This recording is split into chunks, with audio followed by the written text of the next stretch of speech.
Landlord maliciously compliance themselves by user Vikings. This happened a few years ago in my last apartment. My roommate and I were living in a basement place with upstairs neighbors, and the owner decided he wanted to sell. The upstairs neighbors ended up buying it and became our new landlords. And they were awful at it. I could fill a whole post with the amount of stuff they tried to get away with, but we're here to talk about one particular instance. It suffice to say, they had no idea that landlords had responsibilities and simply saw us tenants as a source of income that should be ever-growing, hence our rent suddenly spiking, and why we left. But there was one time they maliciously compliance themselves. See, they had a habit of trying to push stuff on us that was blatantly illegal. Their first contract, for example, said among other things that they had the right to enter the apartment at any time they wanted and could go through our stuff if they wished because we were living on their property. I pointed out that this was highly illegal and they grew very upset, saying, well, we'll see about that. This clause later suddenly became the real one before we signed. One day, however, our fire alarm stopped working. As dutiful tenants, we reached out and said, hey, the fire alarm stopped working. The response was a predictable sort of so what? We need to have a working fire alarm, we replied. And it's the landlord's duty to provide working fire alarms. No, it's not. You want one, you get it. The law says otherwise. And here's what they maliciously complied themselves. Possibly because they were getting tired of being corrected, they got snooty with this one. We got a very sarcastic response. Oh, it does it? Well, we'll just see what the fire marshal has to say about that. Me and my roommate, upon receiving this message, burst out laughing. But they were serious. They thought they were going to contact the fire marshal, he was going to side with them, and then they could come down on us hard. I don't know what their expressions were when we said okay, yeah, do that. However, the next morning there's frantic knocking at our door. There's the landlord and his family, looking very concerned, with a bag of brand new fire alarms, one for each room and even 2 spares. He begs to be let in outside of the 24-hour notice and says it's an emergency. He has to put these alarms up right now. Trying not to laugh, we let them in, and they hurriedly put one in every single room, apologizing profusely for the delay and telling us if you need anything, don't hesitate to ask. I don't know how that meeting with the fire marshal went, or if they got him or someone else at their office, but their attitude painted a pretty clear picture of the ultimate result. They complied maliciously, thinking they called our bluff. Whoops. Can't be 2 minutes late? Long-time lurker and first-time poster on this sub. Sorry for any mistakes, English isn't my native language. So I used to work for this terrible manager in a pharmacy, let's call him Edwin. He was the kind of guy who wanted us to greet every client in an insanely busy store. He was the type that wanted to introduce a color wheel for when I made creams and such, and he was an overall terrible person. Edwin was the type that didn't let me go to a funeral of a friend of mine who died at 23 and the next day he could leave because he had to walk his dog. After a few years I was done with all that shit. The last figurative drop. Him giving me this lecture in front of our patients when I was late because a bus broke down and I couldn't let in. He told me, work hours are from 9 to 12 and from 1 to 6:30. Got it, mate. I stopped going to the lessons we got from people during my break, and got on at exactly 9 to clock in. When he commented that I usually was early, I told him, you said my hours are between 9 and 6:30, no exceptions. Gave him a confused look. So whenever I was helping a patient, I would drop everything and stop at that exact hour. He fired me, I went to the union and was paid for 2 more years by this pharmacy. Later I learned that during Corona, he made his people work with that virus. So what did I do? I called my county's FDA and told them all about it. The pharmacy is still shut down. Politicians ignore warnings about publishing everyone's data online. Back when every business and government was starting to get their services accessible online for the first time, there was a new law passed in my state that all local government public records must be accessible via the web. Those records held by local government included dog registrations, building plans/permits, property ownership information, etc. Until this point, you had to physically turn up at the local government offices and have your name recorded to access such information, but it was free to access and they were not permitted to deny you. At the time, I was the webmaster for one of the local government areas in Australia. When this was first proposed, we highlighted that residents would be very upset by making this information easier to access and potentially for people to scrape the entire dataset. Tests to prove you were human were not very reliable back then. This was politics, so we were somewhat surprised that the politicians didn't see the potential public backlash. We also wanted to protect our residents from people who would try to abuse or profit from mass access to this information. Our warnings were ignored, so we complied, maliciously. I wrote an absolutely brilliant information portal with the best capture we could implement at the time, which complied exactly with what the law required. We ensured the local newspaper knew the exact date and time it would go online and what would be published. It was easy to find and put in a lot of time to ensure news media would be able to easily demonstrate the potential harm. The following day, front page news about the massive privacy issues this could pose. That morning, we were told to take it offline, and it stayed offline permanently. The portal was up for a total of 27 hours. In the aftermath, politicians tried to shift the blame to our local government leadership, who shifted it to us in the IT department. We had prepared a paper trail to ensure that those truly responsible were given all the credit for the project. And those who rebuffed our warnings had their emails included in the Freedom of Information requests made during the investigation. You want us to refer to you by your job title? Okay then. TLDR at bottom, generally SFW. In a previous role, I came across the epitome of manglement. A young twat who'd been smarmy enough to work his way into a leadership role without ever having to actually do the job he was managing. Unsurprisingly, he was less than effective. To use his words, we were the skill team that worked for him. He was in the management. There are a few stories I can share about this stick, including one where he said I was too attractive to do my job, but that's for another time. This particular anecdote was when the previous leader left and we ended up with him. Our new leader was quite particular about his role. He wasn't just a leader, he was a production leader. He was quite insistent we called him by his job title, to the extent that he moaned when we said, "Oh, the gaffer says size, nope, it must be the production leader says size.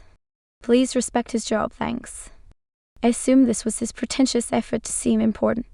Remember, I said he'd never worked the job before. He never quite understood the details of what he was asking, and you could see his eyes glaze over and his mind wander to KPIs and metrics whenever someone said, that won't work, we need to do ABC first before we throw this job onto the machines. For the most part, we just worked it out ourselves and did what we could and explained what we couldn't. More glazing over and thoughts of metrics and checkboxes followed. His general demeanor didn't really sit well with us, especially how he thought he was better than the grunts working the job. The one thing that sticks in my mind is that the previous boss who had retired used to say our team. The new guy said my team. Small difference, but it speaks volumes. So, we decided to maliciously comply. You want to be called by your job title? Sure. We can do that. However, we abbreviate everything, including your job title, Production Leader Operations. That abbreviated to PLOps, which abbreviated to PLOPs. I can't take credit for the nickname, but it spread super quick. The malicious compliance was embedded. Within 36 hours, every shift knew that we had to follow PLOP's orders. For non-English speakers, PLOP is an onomatopoeic way of describing the act of passing feces. PLOPs was obviously quite unhappy with his new nickname. Just imagine the most nasally voice ever saying I am a production leader to a group of guys, most of which had been in the trade since before Plops was born, and you've got a good idea of how well respected Plops ended up being. For the rest of his short career in that role, we called him Plops. It infuriated him. To give you an example of a typical incident, 3 of the shop floor guys are stood in the middle of the factory talking. Plops sees this and walks over to chastise them for not working. Plops, excuse me, gents. I-1, what's up, Plops? Plops, I'm a production leader. Why aren't you on your machines? Guy-2, we're trying to figure out how to do the job. Plops, what, aren't you trained for this? Guy-1, we are, Plops, been doing this for 24 years. Plops, but th.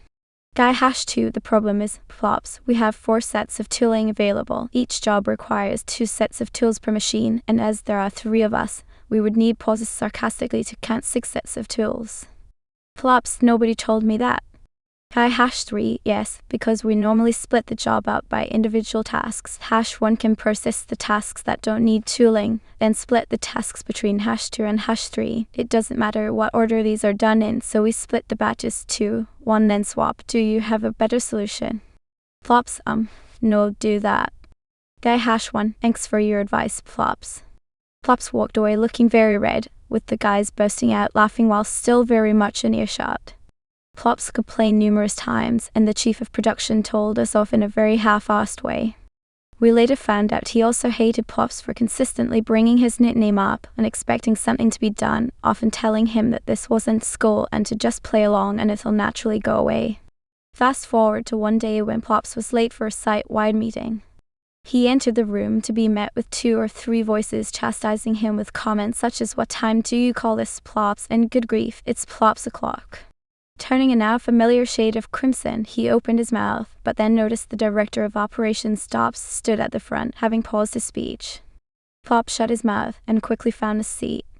The director continued for a bit before pausing to ask if anybody had any questions. Plops' hand immediately shot up. "Apologies for being late, but I had a question about the half-year business projections given the ramp-up in production. Was this already covered, or is this a good time to ask the question?" This question had absolutely nothing to do with anything we did, and it was painfully obvious Plops was just asking the question to seem even more pretentious than he normally was. The director replied, "Not a problem, Plops, maybe save that one for the end." This is too much for everybody else, who burst out laughing. The director didn't know who Plops was and had assumed that was his name. The director innocently asked, "Oh, is that not his name?" Someone explained it was a nickname. He was called John. The director apologized and Plops, presumably trying to hide his embarrassment, said, "Don't worry, it wasn't an important question." After the meeting, Plops excused himself and we didn't see him for the rest of the day. He was back in the following day, with an even more sour face than normal. We were all still giddy about how the director had called him Plops, so we just gave him a wide berth. A few days later, when the atmosphere had calmed down, Plops announced at a meeting that he'd accepted a similar role at another site and would be transferring in the next week. We then found out that Plops had complained yet again about a director, no less, to the chief, who had now got fed up of having to baby the kid and had had a quiet word with the director. Said director, presumably wanting to save face a little, advised that another production lead at a different facility was going on maternity leave, so Plops could be parachuted into that role fairly easily. They then had the best part of a year to find somewhere else for him.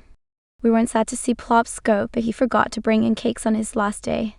So, one of the guys who'd worked with some of the staff in the new facility made a phone call. From what I understand, Plops' outgoing counterpart introduced him at one of their morning meetings and invited him to speak. He said, "Good morning, I'm John and I'll be taking over from Lisa while she's off. I am an experienced production leader, so I'm hoping we can keep the wheels turning whilst Lisa and I make the transition, wishing her the best with the baby and for new parent life." A chorus of voices came from across the room. "Well said, Plops." We eventually got a new production leader who'd worked in a similar role at another company. He seemed to be a decent guy.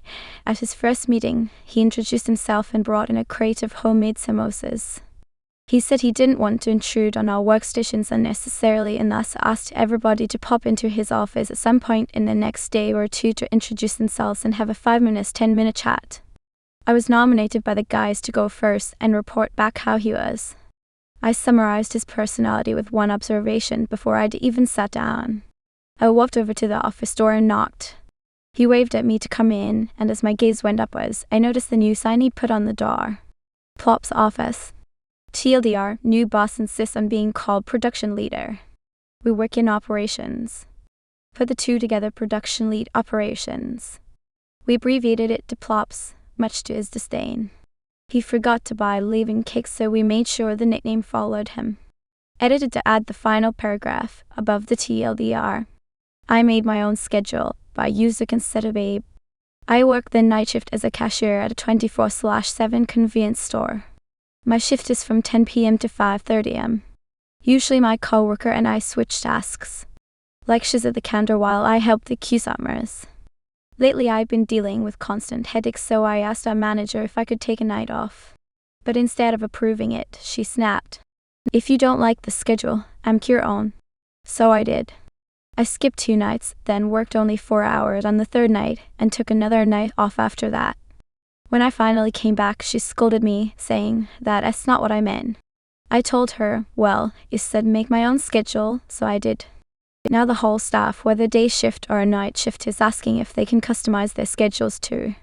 Funny how she suddenly cares about clear communication. Shout out to our manager of the year. Ma knows it all. P.S. I did put my phone to D&D so that I won't notify with her calls and texts. Also, our manager only go to the store every Monday. I asked her Monday night. My working days are Monday to Saturday.